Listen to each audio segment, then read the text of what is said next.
Pull up a stool and pour yourself a pint as you're about to join three intrepid drinkers, Kevin, Justin, and Mark, as they embark on another Beertastic voyage. Hi, everybody, and welcome to an episode of Beertastic Voyage. My name's Kevin. I'm Justin. Hi, guys. And Mark continues to ruin everything. Yes, Mark continues to fuck us. So we have transported locations for a couple episodes here. Welcome to my wonderful dining room. Yes. Yay. You know, the cats, demons have infested our previous haunt. Yeah, they've been living in the ceiling. We're not sure how we're going to get them out.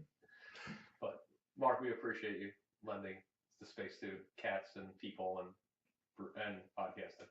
Yeah, well, I didn't want you to die, so. Yeah, the first episode might have been okay, but the second episode I would have, sounded like I was, neck deep in a disease. And then by the third one, I wouldn't be able to injecting taste you in the neck with an EpiPen. Yeah, and I wouldn't be able to taste anything anyway. Really wouldn't. But today we have some beers from one of our favorite spots, BrickHouse Brewing. You can go back and check out episode 6 for some beers with them. And I think episodes 30 and 31, we interviewed Paul, the head brewer there. Yep. Paul's one of our favorite people. Yes. In Long Island Brewing. So, what do we have? Which beers do we have today? so we've got their Streetlight, their ESB, and then a nice pair, which is Nice one of their IPAs. Yeah, I say that about Justin a lot. Yes, I Nice do have pair. a nice pair. Actually, I really should have turned that into a balls joke for you, but I missed the opportunity now. There you let it go right by I did. I played right into your hand. every time. So which one are we going to start with? We're going to start with their Streetlight, which Okay. is, their light American. They're light American lager. Flippin' palate beer. Yes. And I gotta say, I think I've had all three of these before. I know you guys have. Yeah. But the Streetlight, it's not one that I normally order when I'm there, but I've had it a few times, and as I remember it, it's light American lager, but it's nice and fresh, and a good drinking beer for pretty much anyone that doesn't know what craft beer is. Yeah, and this is why crowlers are awesome, because we've had these beers for like a month and a half. Yeah. And it's just like you. Yeah, it's came out of the tap. perfect. Really, like gold is the perfect color. It's gold. And nice Yeah. and effervescent. Exactly. You smell it, and it smells like a macro lager that just is a little bit more character. Yeah, a little fresher. I'm sorry with the bubbles cleans inside of the glass. It's a little dusty. Apologize. That's okay. Poor glassware choice. But yeah, it smells just like any other macro lager. A little biscuity, but nothing crazy. Yeah, a little bit more fruity esters than you would expect from macro beer, but Yeah, I like to think it's just like fresher. It's very similar, just a little fresher. Yeah, exactly. I haven't had a Coors Light in a really long time, but this is what I remember it tasting like. But this has more flavor, for lack of a better way of saying it. It's just more. There's a little bit more going on. You get a little bit more of the biscuit note. Right. My problem is this is what like macro lagers will taste like the third or fourth one in, once you get past the bitter and kind of the bite of it that sucks. Then you're like, oh hey, I've got to this point, and you're like, okay, hey, I can drink it. It tastes good. Right. But no, this is the first one, the first sip of the day for me of a beer, and it tastes great. yeah, and this is by far their biggest seller. That 20 barrel fermenter they have is strictly dedicated to Streetlight. Yeah, and there's no reason why you can't sell this all over the country, everywhere, and have people that will drink it. Like, it's a great beer for everything. Yeah, no, it's definitely, it's a very good beer, and it's also a good alternative to people that are coming and I've seen it happen, like the people that go into the BrickHouse and like, can I get 3 buds? And Yeah. it's just like, No, why are you but here? here's this. No, here's this. Drink this. And Right. I can't imagine why they would be upset if they want Bud Light or Bud to get this. Like, it's not as strong of a forward flavor as a Bud Heavy, and it has more flavor than Bud Light. So like, it's honestly, it's closer to because I've drank it recently. It's closer to Miller High Life. You know, that's the one beer that I haven't had enough of, like from a macro perspective. Right. By the time I started drinking beer, I had all the other macros, and I'm like, all right, I'm done with beer. Like, I don't need to try anymore. I know what they're Right. like. And then once I started drinking craft beer, I was like, I'm not going to go back and drink No. Miller High Life. I might as well continue drinking craft beer. Right. But so I will have to visit that at some point. It would be fun to do like a triangle test with this and Miller High Life, because other people have said that as well. Yeah. The funny thing with High Life, though, is it's pretty hard to actually track down in our area. Not really. I haven't had a problem with it. It's not. You can't pick it up in just any place, and I know I'm speaking from experience because it's really the only thing my father-in-law will drink. I feel like So I go on quests to find it, and like I specifically I can't just pick it up in the supermarket. Maybe you're just so good at finding good craft beer that like your soul just turns you away from wherever. I have a blind spot to High Life. Yeah. Come on, you don't like the girl on the moon? You know, the girl sitting on the moon? All right. Logo? You know, it's funny. I can picture the bottle in my head. It just. I have like 12 empties in my thing right now from Passover that for my bin from Passover because my brother loves it. Oh, okay. And it's High Life's a good party beer. It doesn't quite suck as much, and it's easy drinking. And this one kind of falls into that same category for me.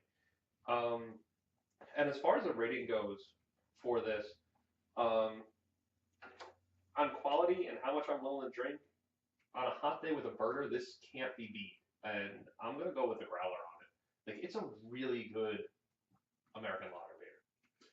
Yeah, I think that this is, and I'm sure, this is what that's why Paul calls it the palate flipping beer. If you serve this beer to someone who is only interested in macro beers, they're going to go, okay, hold on. So wait, these guys make a beer that's like this. And it will almost definitely get them to extend and then order a different beer off of the BrickHouse menu. So yeah, exactly. Yeah. I like that one. Let me try one of their yellows. Right. And as you keep going back there, you probably will end up, a craft beer junkie. For me, it's a bomber though, because I'm already a craft beer junkie, and it's a great beer. But I'm looking for a little bit more past two. But I definitely get the barbecue lawnmower situation. Yeah, it's that's where it just sticks out in my head. Like, and with the food that they serve at BrickHouse, which is all fantastic, but you get the good BrickHouse burger with a pint of this, and I can't think of a better meal. Exactly. I do have to say that I'm especially fond of their sausage platter, the Three Little Piggies. Yeah, that is a good one. Shepherd's pie is my go-to.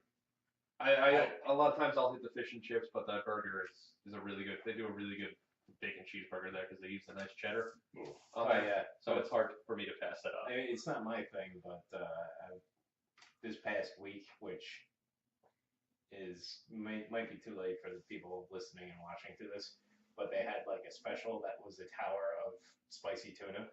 Oh. And it was like this really fancy looking thing with like the perfectly formed patty of rice, with a mold and right. like the tuna strips like sticking out of it like a crown. It was very fancy. Like little tuna lollipop things. Yeah, interesting. Very, very fancy. Like, I'm sure it was delicious, but it's not really my thing. Exactly. But anyway, as far as me, I'll go with Kevin on this one. I'm gonna go growler for the street light. All right, interesting. But I'm sorry to cut you off there, but like I just love that this is the beer that they have all the time. Like, it's always ready to go, and they double batch this thing like once a week. Yeah, they just plow through this beer. And if they were distributing, they could distribute the hell out of this beer, and it'd be great. Yeah.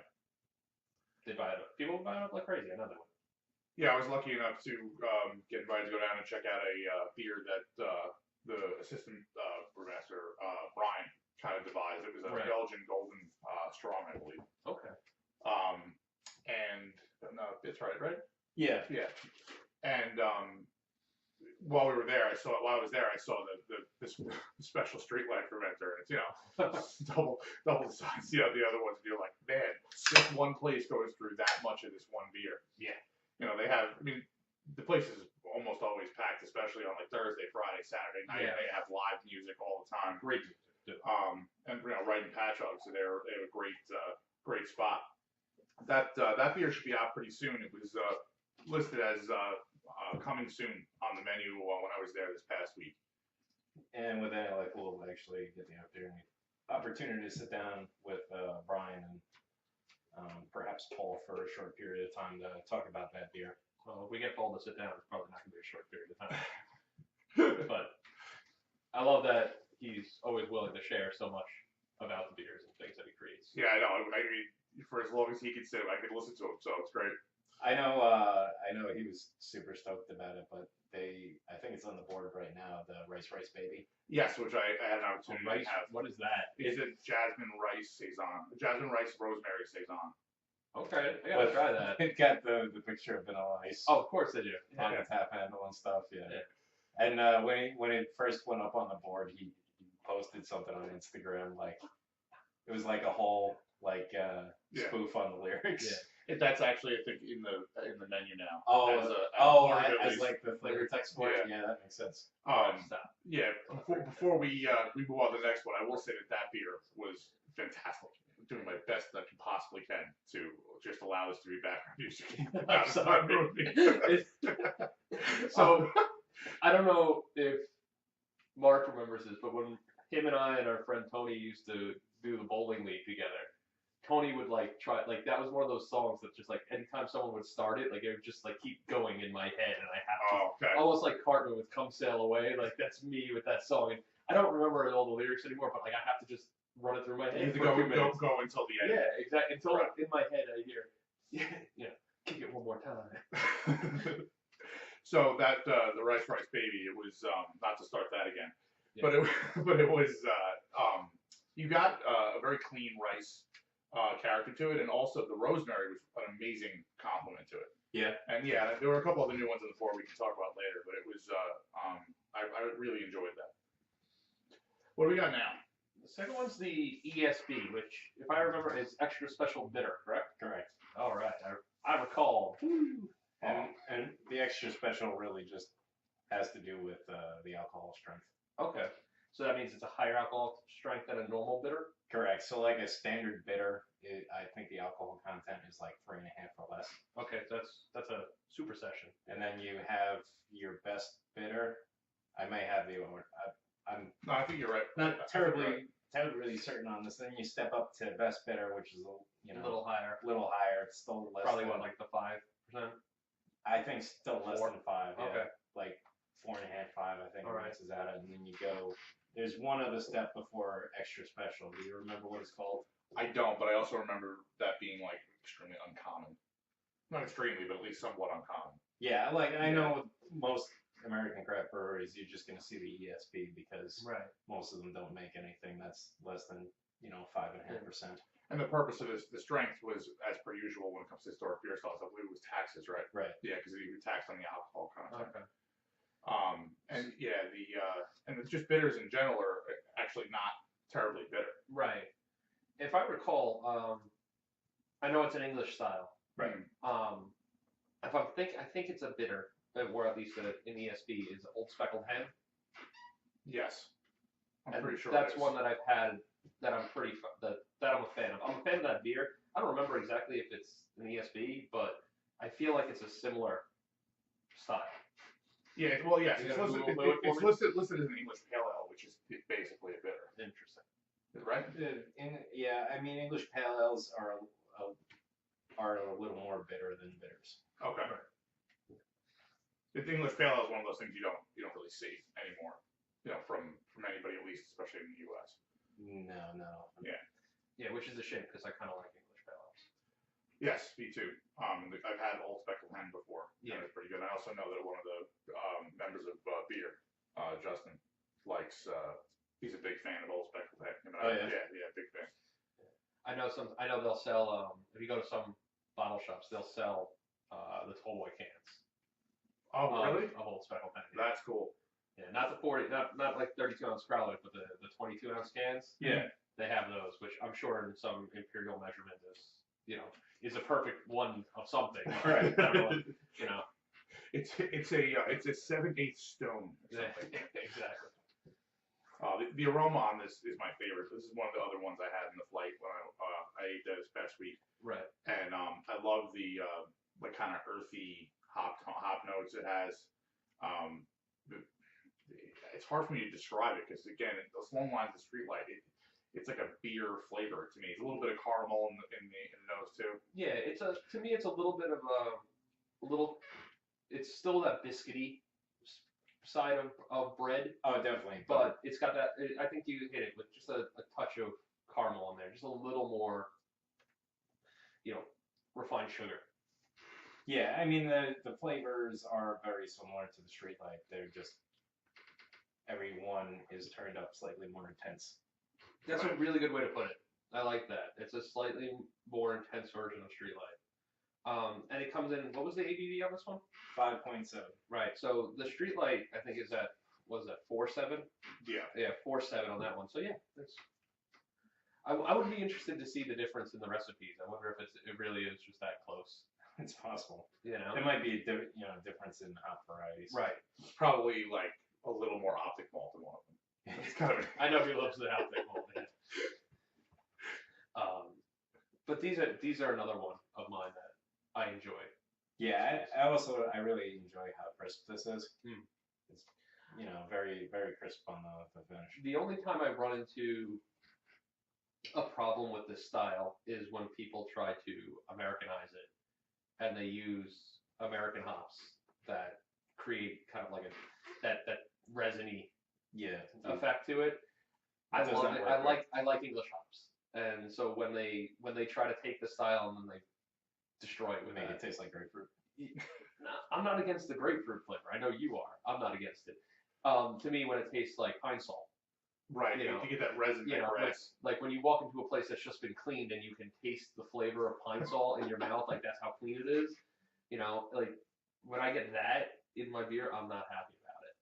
No, I tend to enjoy the British styles a lot, and this is one of them that I only recently had even one or two of. Because like even you see that word bitter, especially for someone like me who doesn't really like bitter beer at all or even bitter food, I'm immediately not going to order it. Mm-hmm.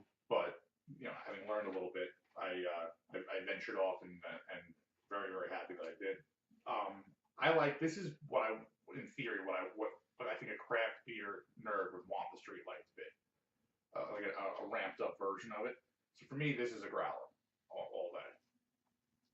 Okay. I mean, I can see where you're going with that. For me, I actually, because the flavors are a little more intense, I'm going to turn it down a notch and say that I'm going to go with the bomber on it because I want the flavors are a little more intense and the bitterness does start to add up after a little while after the second one. So that's when I would go, okay, let me try to change pace a little bit. I'm going to side with Kevin as well on the bomber. Mostly just because of the alcohol being nearly 6%. Like, I drink 2 of these unless I'm off the next day or something like that. Like, I'm not going for more than 2. Yeah. So along those lines, last night for anybody at home, I just bought a new house, so I definitely needed to drink. Yeah, that's a drinking word there. thanks to everyone in this room and a bunch of other people. We're all moved in. But last night when I got home, I grabbed a bottle of Patsy Rides again, the bourbon barrel aged one from Mustache, and I opened it to the 22, and it just turns out that I have a Sable Institute glass that I can pour a whole 22 into. That's a perfect glass. I don't know why they made this glass, but I could drink a whole 22 out of it. It was pretty amazing. So I had one beer last night and was rickety wrecked. So when you mentioned 6% and it being roughly a bomber, that was 7.6, and I drank that. Yeah, okay, I see your point. Yeah, it's surprising. You would think with like how I keep trying, I don't know if you guys have had this type of experience, but as you keep trying more of these craft beers and going around drinking all these beers, I feel like I drink a lot more beer than I used to. Yet somehow I've become more of a lightweight. I definitely, being that I took basically 10 years of my actual drinking years and didn't drink beer at all, right. For sure I drink a lot more beer now. And yeah, I guess it's age because, it used to take a lot for me to feel even a little tipsy. And last night I finished drinking that. And I'm sitting there working on my computer, and I'm like, oh man, Like, there's semicolons missing. it's not a thing I should be doing right now. Like I said, semicolons missing and everything's ruined. Right. Let me compile. Yeah, exactly. So before we have this last one, I came up with this just now. The three of us have eaten and drank at BrickHouse a ridiculous amount. Yeah. Pick your favorite beer you've had there. Tough choice, I know. I know for me, there's definitely several in mind. I think for all of us, we can agree the Nitro Boom Stout. Yeah, that's my immediate choice. Yes, that's their Nitro Milk Stout, which is just out of control. Yeah. So good. But my personal favorite is oh man, just went right out of my head. Somebody else go. Can you go? Well, I'm a big fan of Carrick Fergus. That's what. Yeah, sorry. Yeah, that's my personal favorite. When the too. Carrick Fergus, when they have that and it's like they put it on Nitro, it's an amazing beer. Yeah, it's always on Nitro. Yeah. Yeah, that's their jam. That's a It's a cream ale. Cream ale on Nitro, and But it's so good. But it's whiskey wood aged. yes. Last time I was there, we had been out drinking for some event, and then I was supposed to meet up with Rachel, and I forget who, with my wife and somebody else. I don't remember who. I think it was her dad. I was just saying, I think yeah, I thought it was And we went to BrickHouse, and they had it on tap, so I had to get a pint of it. And she just looks at me. She's like, "Another beer? Another beer? Like you need to have another beer with dinner?" I'm like, you don't understand. It's Carrick Fergus. I have to have one. Like it's gonna be. It ended up being the only one I had during the season. right. But like I had to have one. Well, when we were there for your son's baptism, Right. I had probably 6 of them because oh yeah, the servers were being very good at refilling my glass. I easily had that. The Boom Stout is probably my number one choice, and it's just hard for me because I want to drink that one so much that I don't always go to some of the other ones. But when we went to the 21st birthday, I loved every single beer that we had, Yes. and we had all 21. Oh yeah. And it was it was so, and all of them I really, really enjoyed. There are a few that I'm a little less a fan of, but if I had to pick number 2, I'd probably go with the Beer de Garde that he makes. Yes. Yeah, Aegis is which is the name. I really do enjoy that one. That is a really nice beer. I like that beer. And for anybody who's listening, all 3 of those are on tap right now. The Carrick, as of a week before this is going to air, was on tap, and hopefully will be. I know that I'm pretty sure they make more of that this year than they usually do because of how much of a big hit it is. If you can get there and have it, that's anytime anybody goes there this time of year, they do it obviously around St. Patrick's Day. Yeah, it's a good spring beer too. Yeah, that's the one that I think everyone has to have, whether you're into beer or not. You should have one. It's I'd have to say one of the most unique beers that I've ever had. Yeah, it's definitely transformed. It's definitely transformed. I'm not good at this. I'm not good at this. This is literally the first episode today. I'm not good at this ever. Yeah. Swirling a glass. Listen, I'm the shittiest beer judge on the planet. I can't swirl a glass. Well, I mean, aside from that, Right, you but- didn't finish the beer that was in the glass before you were like, hit me with some water. There was pittance left in the bottom. What am I supposed to do? Tap the back of the glass to make sure it's all That out. was more than a bit. Now I have flavored water. See, It was at I'm least an ounce pro move, flavored water. There you go. that you're spilling on the floor. And your lap. Mostly my lap. It's so fucking big, it's hard to get it on the floor. But anyway, the Carrick Fergus is definitely very between the nitro and also the wood aging. It is completely transformed from your standard cream ale. Which is not always. I know it's not my favorite style, and I don't think it's either your guys' favorite style beer usually either. No, I mean they're generally when you see cream ale, it's not to style. Right. Yeah, you And should that's say why they it's so Americanized it. Yeah. That's what we were talking about earlier. But it is an American style. But Yeah, okay, yeah, actually, that's a really good point. They jack it up so much that I forget that it is basically an original American style. yeah, Except now they've uber Americanized it. Well, like all American things, it needs to go to 11. 10 is not enough. We need to go to 11. Yes. So I'm cracking open the last one for the episode, the A Nice Pair, which is only 4.9. I think it's a 9. It's probably. It's kind of like a swiggle. It could have been a bad 7. It That's could a have been 9. 9. Definitely a 9. But As the owner of the worst handwriting in the room, I'll say it's 9. I'm gonna pass that off. Now, Justin, do you remember what? I know there was pears in this, but what was the other fruit? Because I know it was more than just pear. Do you remember? I want to say apricot. Let me check. That sounds about right. I'll look that up while you guys describe the aroma. Actually, I think it's one of the first times on an episode we've ever had 3 pale beers.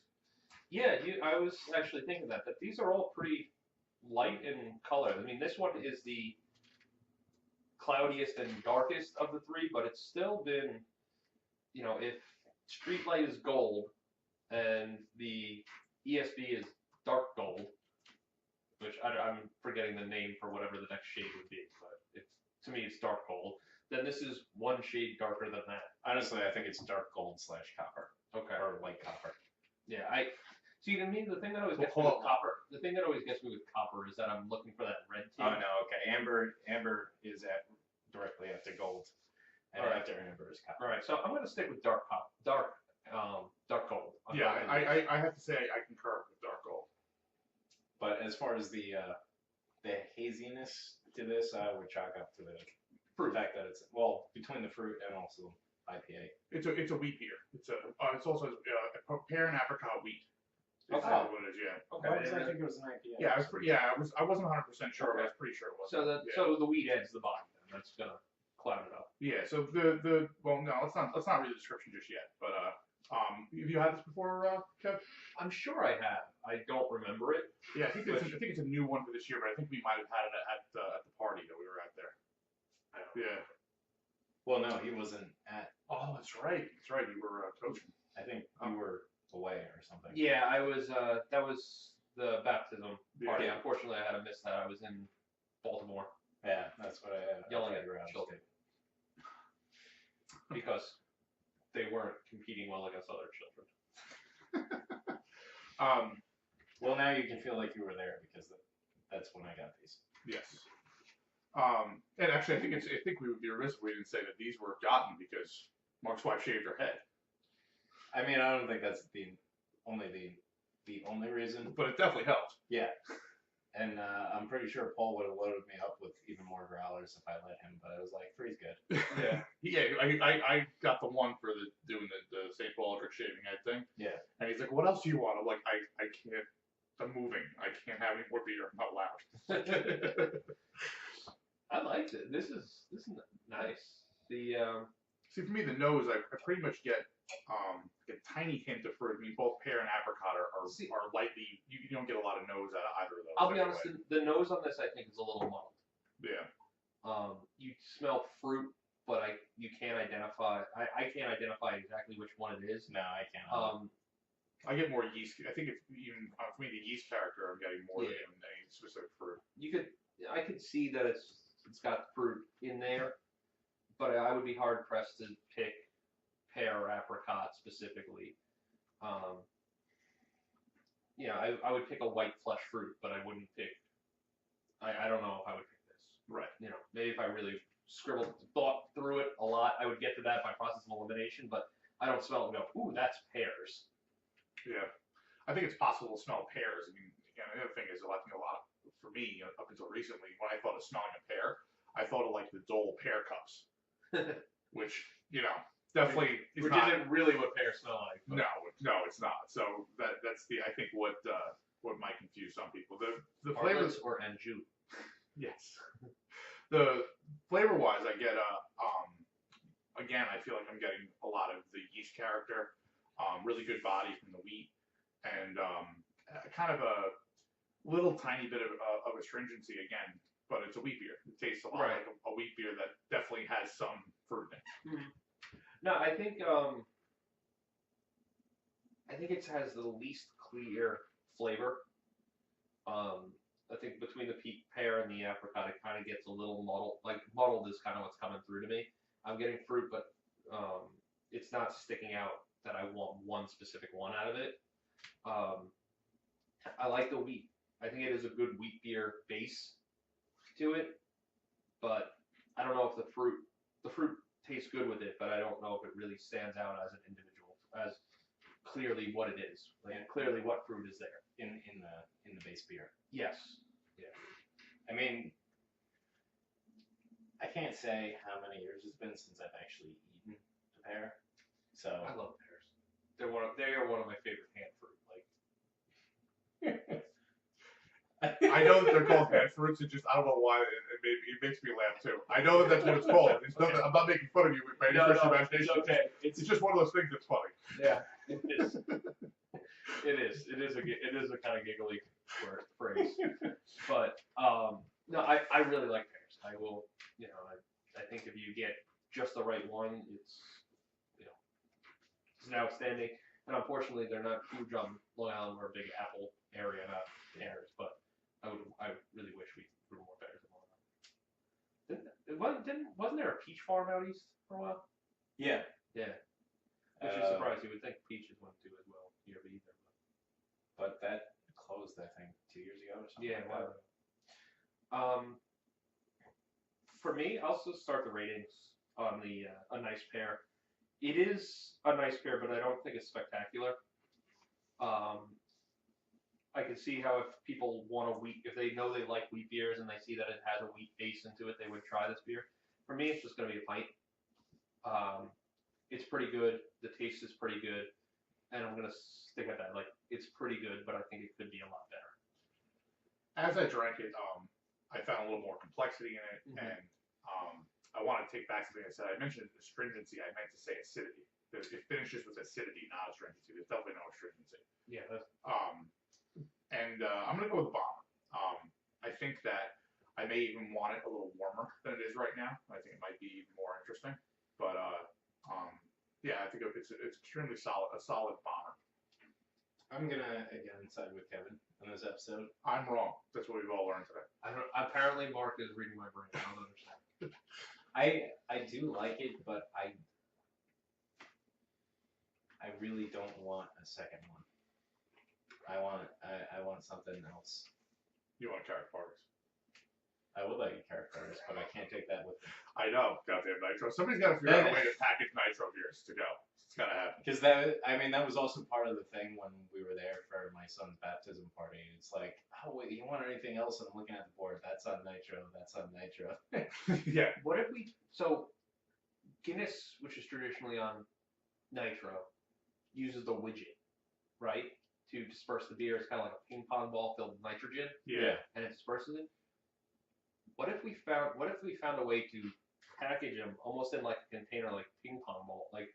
Ping pong balls are like tennis balls, how they come sealed, which apparently is because there's a gas inside the tennis ball, which I had no idea about, and I had to Google that, and I was like, that makes sense. I thought it was just like convenient. Yeah, if they just had them out, the gas would escape. Right. The So what if they just sold like in a pressurized container a bunch of the widgets that you could like drop a widget into the canister and then pour it out? I feel like that's the next thing for the crowlers is they're gonna find some way of packaging that in a crowler. See, I think the problem with it is that because it's not nitrogen doesn't readily dissolve in the beer like carbon dioxide does. It's the whole act of actually like filling the canister. You'd have to figure out how to fill the crowler in like a sealed environment, and also add that in so that. So have you seen the I don't know if they still have it, but I think it was the growler filler that they had at Hoptron. It looks kind of like a sealed environment. I know it's just to prevent splashing, but I feel like with some work we can make that happen. Yeah, we'll have to get on our R&D. Yeah. To see what we can do. So next month. I know you work in wood, but like let's get this. Let's make this happen. No problem. I'll retool the garage. I'll get right on that. Exactly. You're setting it up now, so there's no reason to set it up for wood. Let's set it up for what we really need. I just want to point out, if everybody heard that my phone's ringing, I have it set on Do Not Disturb. You can see the little icon at the top. And my phone is still ringing, so I'd love to know what happened with that. But okay, Magic. Yeah, there's Justin throwing his phone again. There you go. That's good. I'm glad it doesn't have to only happen in one location. I mean, you probably have it set so that your wife comes through. Oh, yeah, I totally do. She's like so important to you. It's about the shower curtains. Okay. On that note, She's gonna get one with Jeff Goldblum on. On that note, you can watch our social media for the release of the Belgian Golden Strong that I mentioned earlier. That is aged on some kind of wood. I think it's French oak. Yeah. Yes, I believe it is. Perfect. Once that comes out, we'll be sharing it, and I work in the area, so I'll probably go get one for lunch, and then go back and do some more work after that. There you go. Well, you guys have any other final comments? I think for me, it would just be that here's another 3 great brews from BrickHouse that further show that they're always making quality stuff. Yeah, I would agree with you on that. Yeah, if you haven't noticed, for Craft Beer Week, Paul has agreed to shave off his beard. I didn't know that. Yeah, if they collect 5,000 pounds of food in their can drive this year, Paul is going to shave his beard. So if you want to see Paul homesick without a beard, turn in your cans of food, get your IPA. Right now. If they get to 5,500, will you guys shave your beards? I'll show Biden to get to 5,500. Yeah? Yeah. All right. Mark's in. I'll be the stretch goal of 6,000. Okay, no problem. It would be useless for me to shave my beard because I can't grow one. Oh, actually, yeah, I just realized you shaved today. Yeah, I look less like a Wookiee, but like I went like 3.5, 4 weeks without shaving, and I still looked like a quarter of a Mark. I had to hack it down. I had to try to do so. I had to hack it down a little bit. Yeah, a little bit. Look a little more. Mine grew farther down my neck, but no further away from my face. It tried to combine with my chest. No. It was close. It was a close call. But all right, guys, check out everything Paul's got going on at BrickHouse. The food, everything's awesome. Yeah, and one last thing though is that on April 21st we're gonna be at the Blue Point Cascades Festival. Yes, you two guys will be there. Unfortunately, I can't make that one, but Yes. look for Mark and Justin in their Beertastic Voyage shirts, possibly in a Beertastic Voyage hat at that point. We'll meet the LIBME tent. Okay, and you guys are pouring with the LIBME, right? Yes, Because the Lich King is being poured. it is. What's left of it? Excellent. There was leakage. It happens. It does to the best of us. All right, guys. All right. Cheers, everybody. If you enjoyed Beertastic Voyage, please be sure to subscribe wherever you get your podcasts, and don't forget to review and rate us. The guys can be found online at www.beertasticvoyage.com, on Facebook at www.facebook.com/beertasticvoyage, and Twitter and Instagram at Beertastic Show, or send them a good old-fashioned email at beertasticvoyage@gmail.com. Thanks for listening, and cheers for local beers. I'm making sure that we're all roughly the same level. Okay. Roughly the same volume. Yes. So you're not 10 points higher on the volume scale than the rest of us? No, so my slider's on 0. Yours is on 5, and Mark's is on like 2.5. You tend to be farther away from the mic, and then Mark is correct volume until he gets very excited or we get to a third episode. Right. and then you just come in like this. Yes, every single time. Like the voice of God. I do have a deep, booming, sultry voice, I suppose.